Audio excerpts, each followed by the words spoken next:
the thing is, like, Auckland is a really nice city. Like, overall, yeah, it is. But if you really think about it, a lot of Aucklanders live in some really, really bad conditions. And then again, I guess it's hard to pinpoint like how exactly you would invest that money, because like each area is so different, you know? But I suppose you just gotta ask. Like, the people know what they want. They live and breathe in their city every day. Like, just ask them, they know. Mine would definitely be my local rugby club.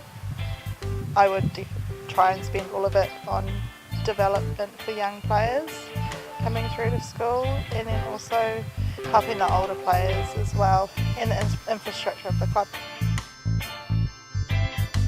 Growing up in West Auckland, I've seen a lot of my friends go through a lot of tough times, getting into drugs, having poor upbringing, so I think some system to help them get through that and transition into adulthood, I think that would be a good investment. Encourage people that are on the street to get back into work, some sort of program to help them to do that. I would give it to the homeless people, give them shelter and food. I'd give it to the homeless. Maybe like setting up shelters or like temporary stays there as well. So spend it on homelessness. I would seek out those most at risk in the community, especially with young children, and give them at least a temporary shelter.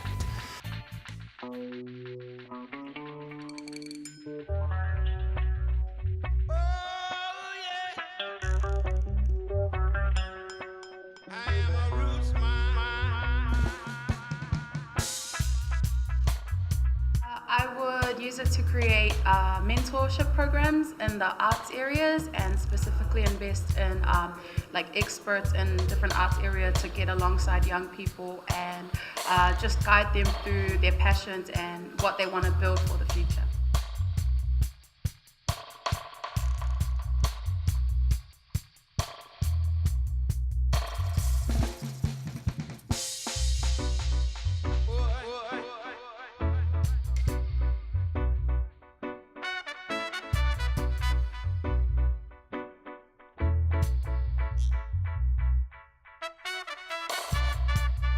The other thing I'd like to do is dig up a lot of the concrete, put in trees, plants, flowers, lots of native trees, yes.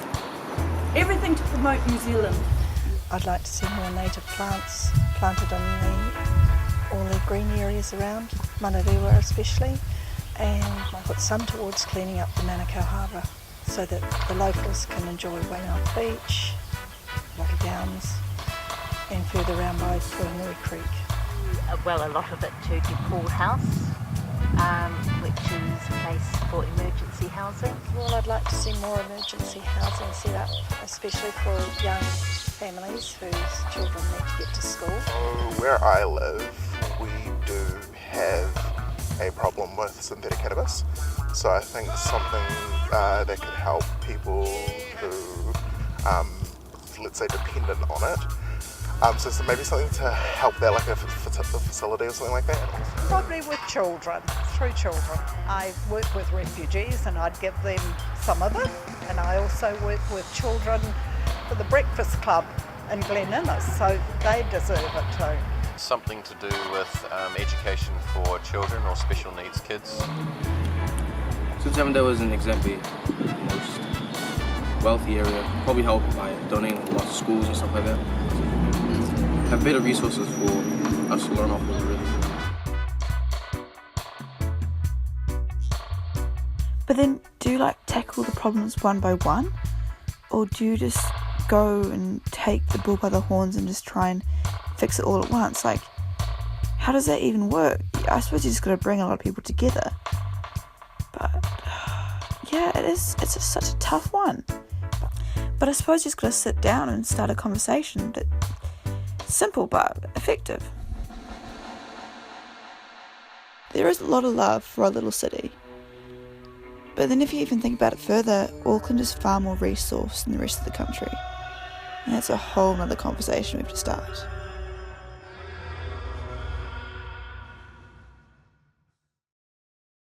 So I sort of looked at where we're at in the 21st century. We're 18 years into it.